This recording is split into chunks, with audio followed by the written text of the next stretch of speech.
There is a quiet suffering that exists in the hearts of many, a silent agony that goes unnoticed by the world. It is not the pain of an open wound, nor the grief of a tragic loss, but rather the slow, invisible erosion of the soul. The kind of suffering that comes from being trapped in a relationship where love is promised but never truly given. Many of you watching this right now feel this pain deep within. You have tried to make it work. You have given your best, your time, your energy, your heart. But no matter how much you pour into this relationship, you are left empty, drained, and wondering where you went wrong. Let me tell you something today. God did not create you to live in bondage. He did not create you to be trapped in a relationship where you are constantly walking on eggshells, questioning your worth, and seeking love from someone who only knows how to take. The enemy works in subtle ways. He does not always attack with force. Sometimes he comes disguised as an angel of light. He whispers lies that sound like love, but are meant to destroy. He sends people into our lives who do not love us, but rather use us. People who drain us emotionally, who manipulate us with guilt, who twist reality until we no longer trust our own thoughts. And the worst part? We stay. We stay because we have been convinced that this is what love looks like. We stay because we believe that if we just try harder, if we just love them more, if we just endure a little longer, things will change. But love is not meant to break you. Love is not meant to make you feel worthless. Love is not meant to exhaust your soul. The Bible tells us in 1 Corinthians 13:04-7 that love is patient and kind. But nowhere does it say that love should drain you, manipulate you, or make you suffer in silence. In fact, God warns us against those who deceive with smooth words but carry destruction in their hearts. Beware of false prophets who come to you in sheep's clothing, but inwardly are ravenous wolves. Matthew 7:15.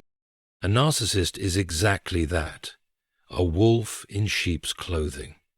They charm, they flatter, they draw you in with sweet words, but once you are close, they begin to break you down piece by piece. They twist reality, they make you doubt yourself, they make you feel like you are never enough, and before you know it, you have lost yourself in a relationship that was never about love. It was about control.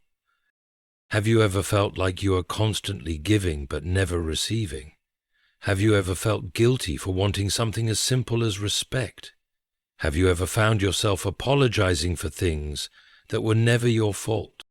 These are the signs of a toxic relationship, and yet so many of us ignore them because we believe we are being tested.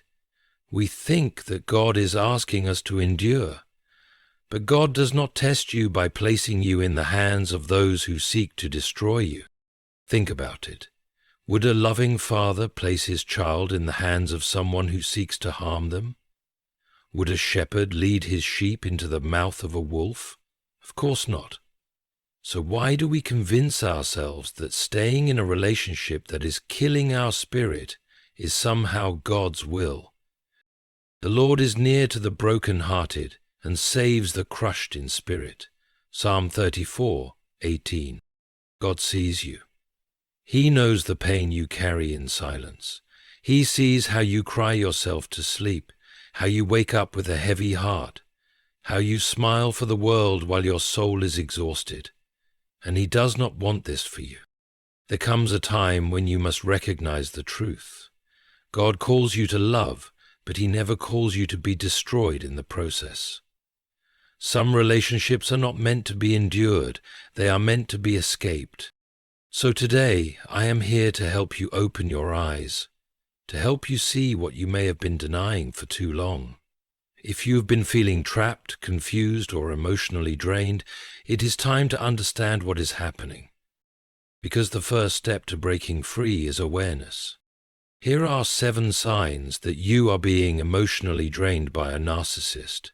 Signs that will help you discern the truth and take back the power that was never meant to be stolen from you. There is a kind of fear that is not loud. It does not announce itself with violence or threats. It is quieter, more insidious. A slow, creeping anxiety that settles into your bones until it becomes second nature. You measure every word, you second-guess every action, you hesitate before speaking, afraid that what you say might trigger anger, disappointment, or silent punishment. This is what it feels like to walk on eggshells. And let me tell you something. This is not love. Love does not require you to shrink yourself into a version that pleases someone else. Love does not make you fearful. Love does not have you questioning whether today will be a good day, or if you will once again bear the weight of someone else's unpredictable emotions. But for those who are trapped in a relationship with a narcissist, this is the daily reality. Every step is calculated. Every word is carefully chosen, not because you wish to deceive, but because you wish to survive. For God has not given us a spirit of fear, but of power, and of love, and of a sound mind.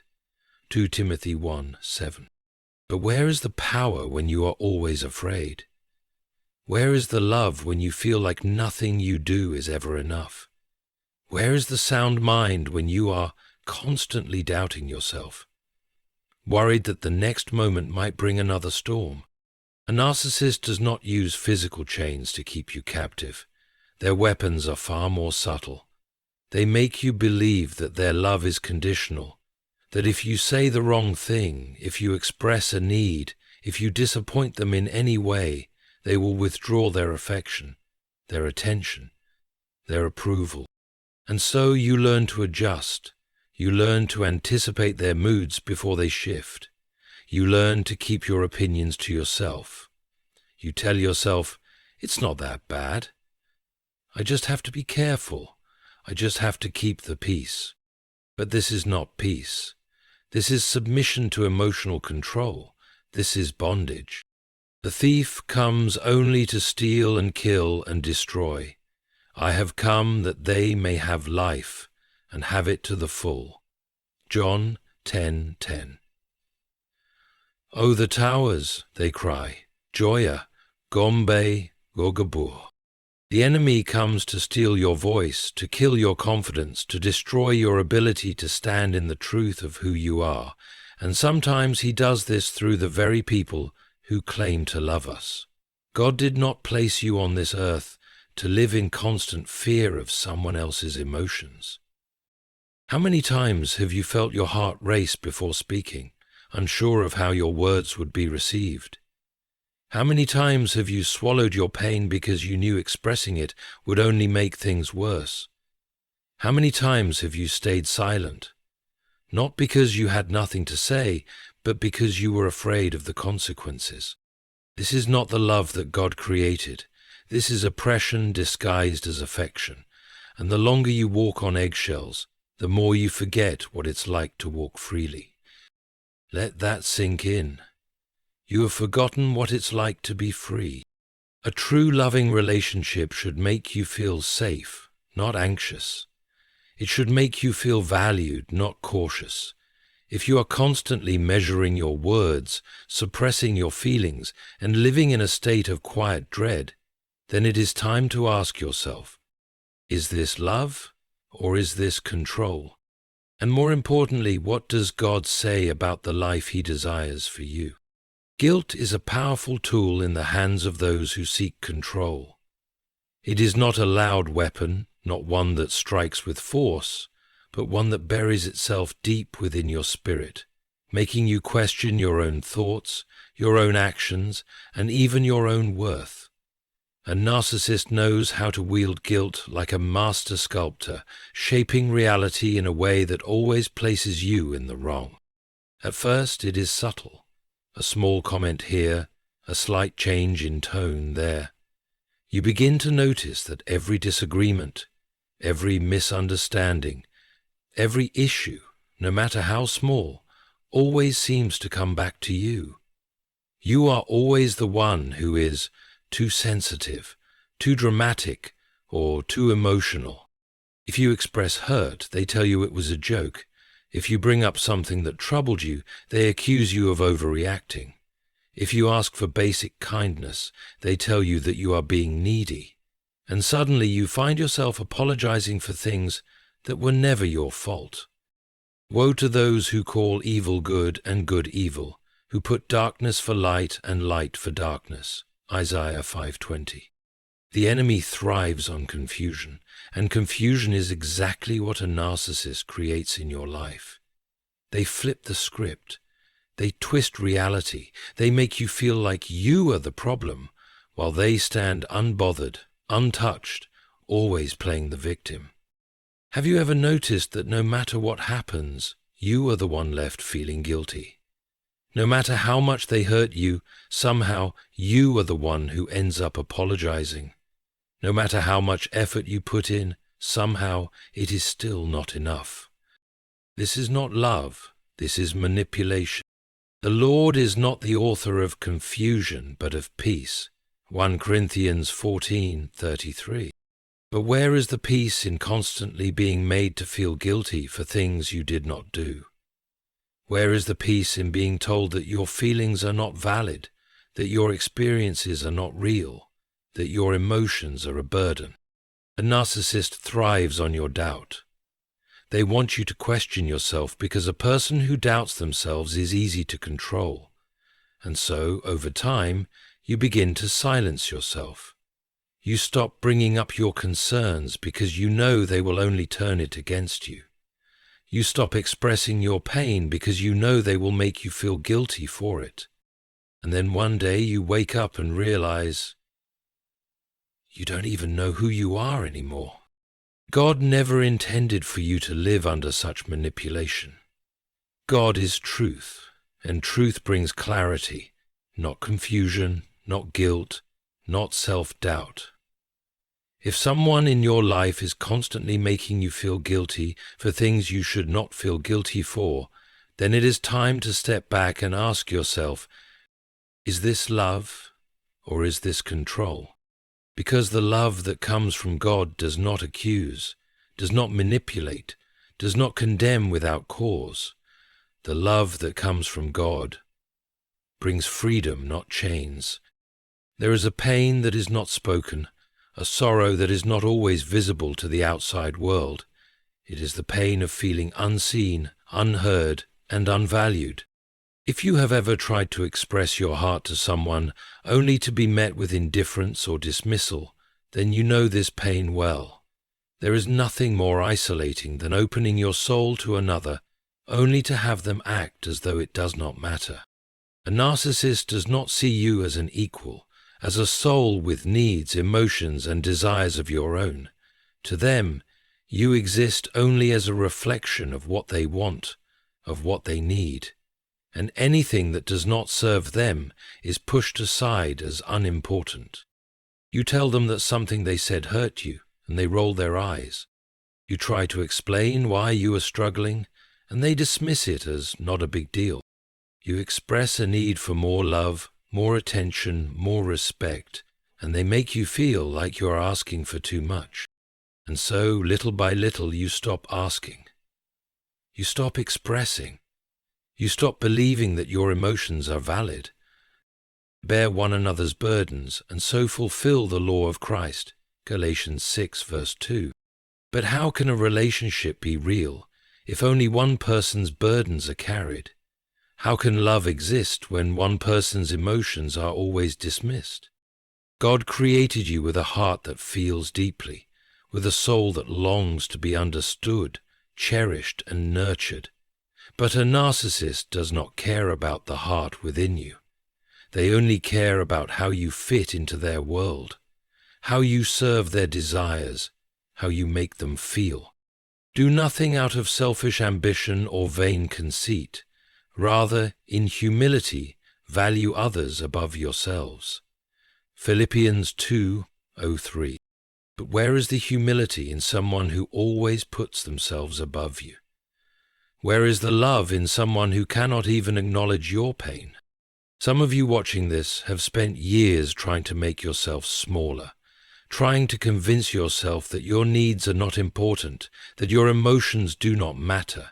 You have silenced yourself, buried your feelings, and accepted less than you deserve. But let me tell you something the enemy does not want you to know. God hears you even when they do not. God sees you even when they refuse to acknowledge your pain. And God does not dismiss you. He does not ignore your suffering. He does not tell you that your emotions are too much. The very fact that God created you in His image means that you are valuable. Your emotions are valuable. Your voice is valuable. And if someone in your life refuses to see that, if they constantly push aside your feelings as though they are nothing, then it is time to ask yourself, is this love or is this control? Because love, true love, listens, acknowledges, and cares. And if you are not receiving that, then something is terribly wrong. There is a darkness that does not come in the form of loud destruction, but in the quiet erosion of truth.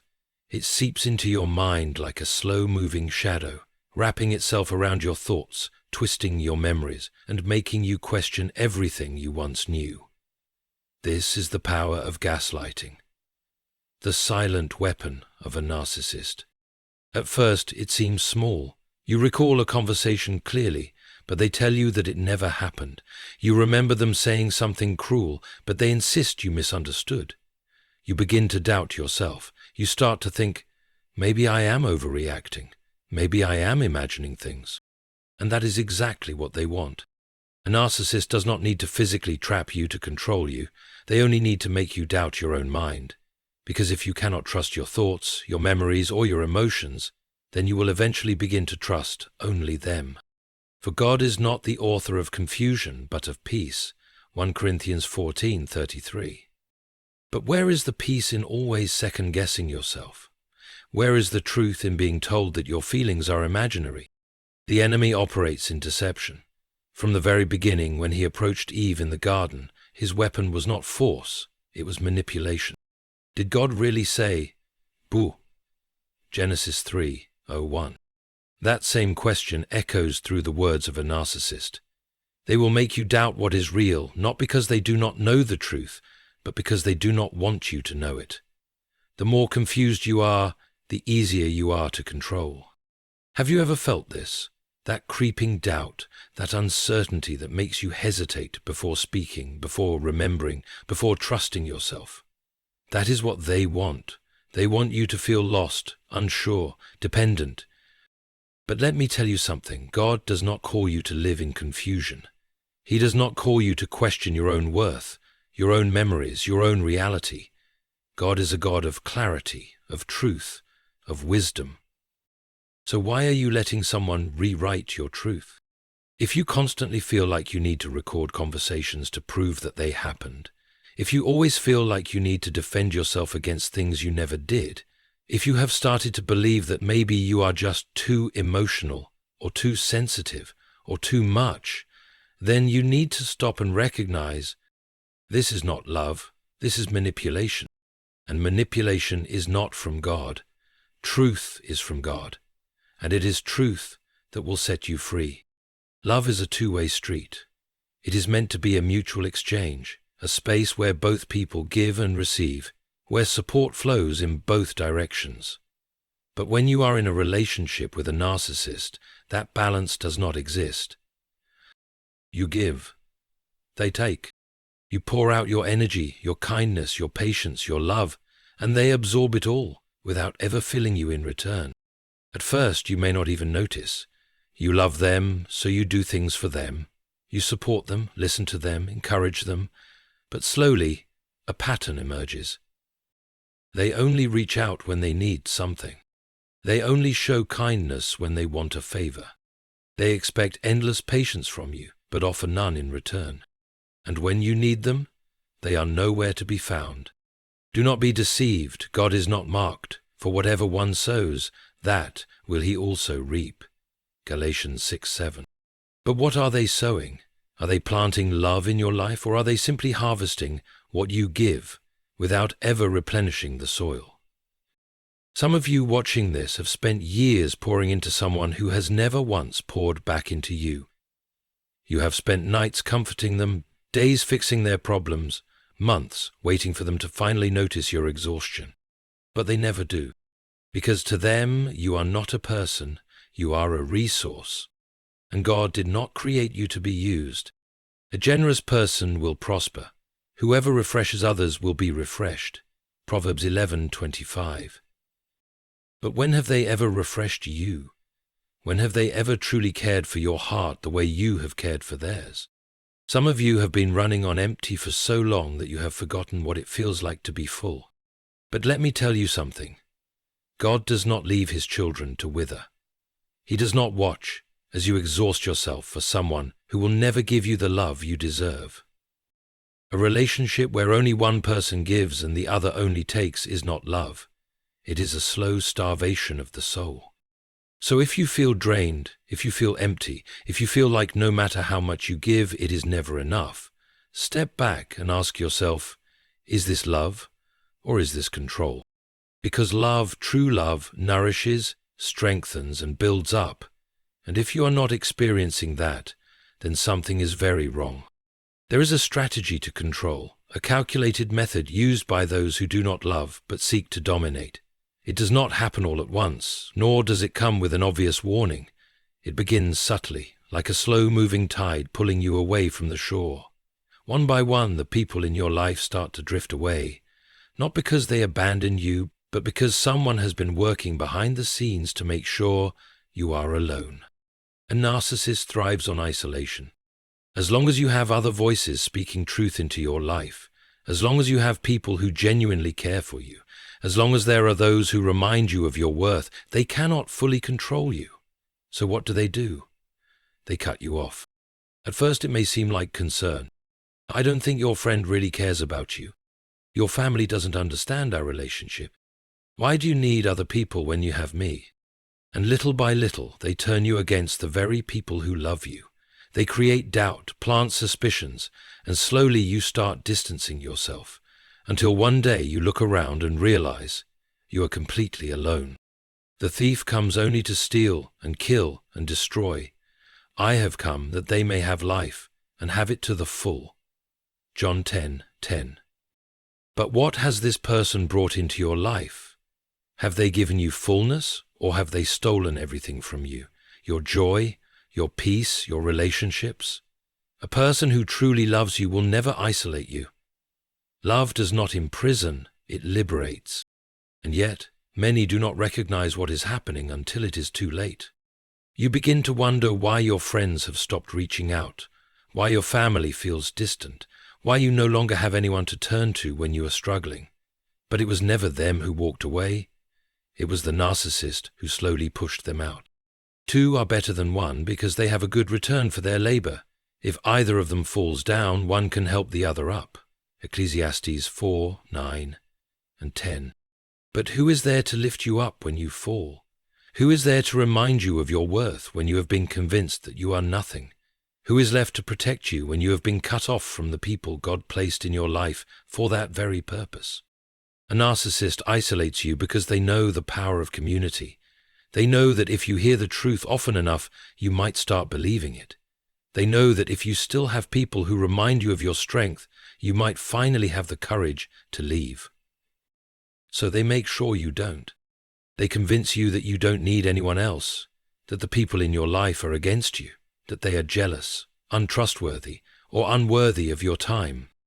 And eventually, you begin to believe it. But let me tell you something. God never designed you to walk alone. He created relationships, friendships, and family because He knew that we need each other. He knew that isolation makes us weak, that loneliness drains the spirit, that having people around us is a source of strength. A friend loves at all times, and a brother is born for a time of adversity. Proverbs 17:17.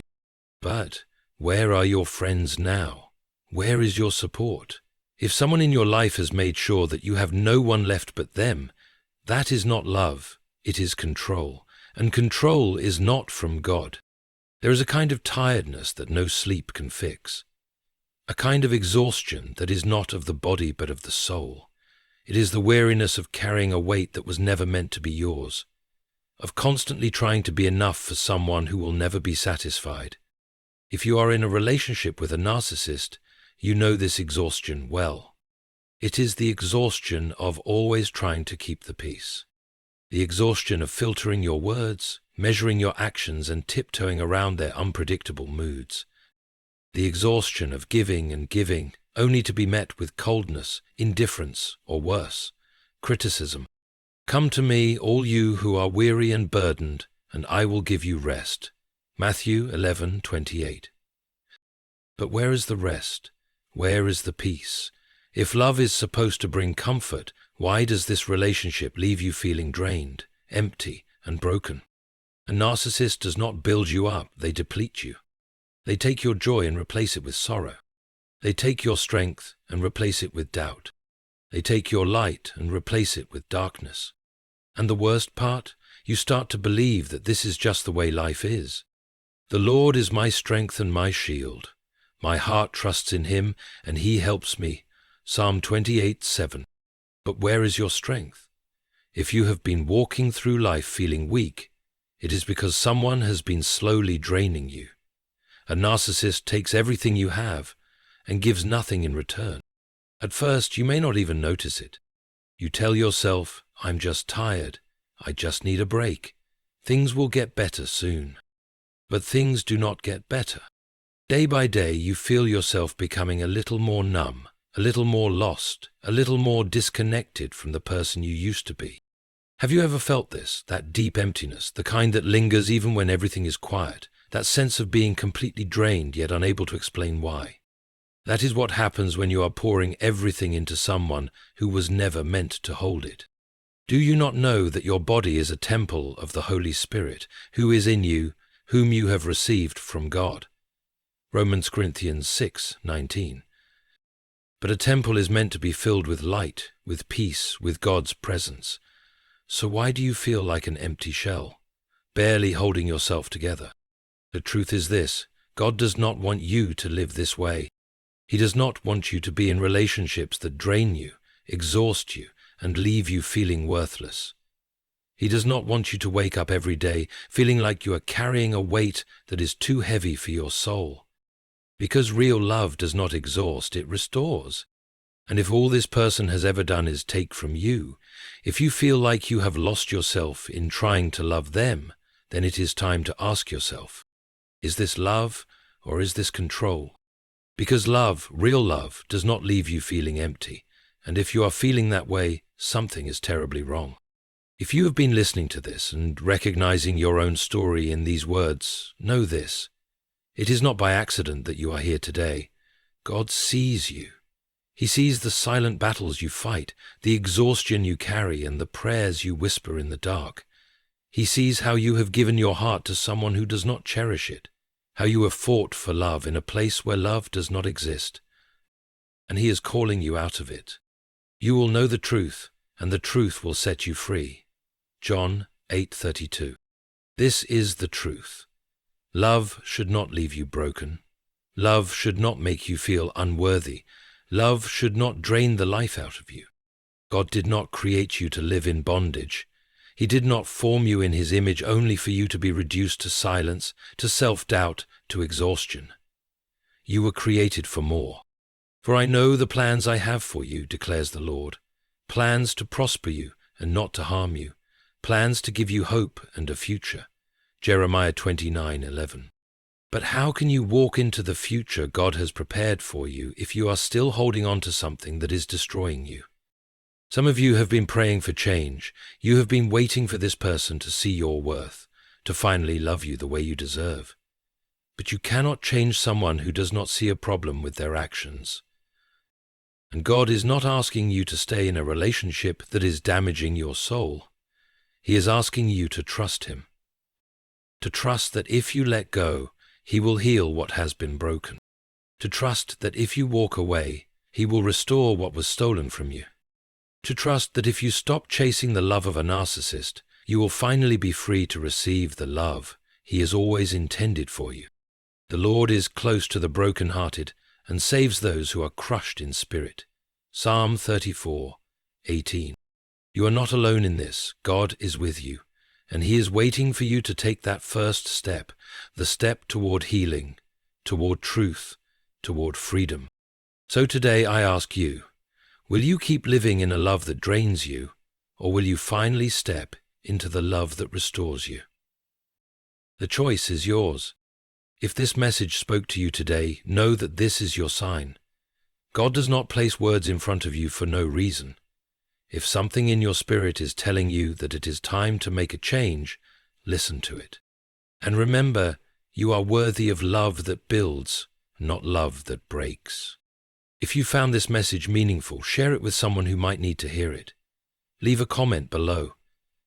Tell us your thoughts. Share your story. And know that you are not alone. May God give you the wisdom to see the truth, the strength to walk away from what no longer serves you, and the courage to step into the love He has always planned for you. Stay strong, stay faithful, and always remember, God's love is the only love that will never fail you.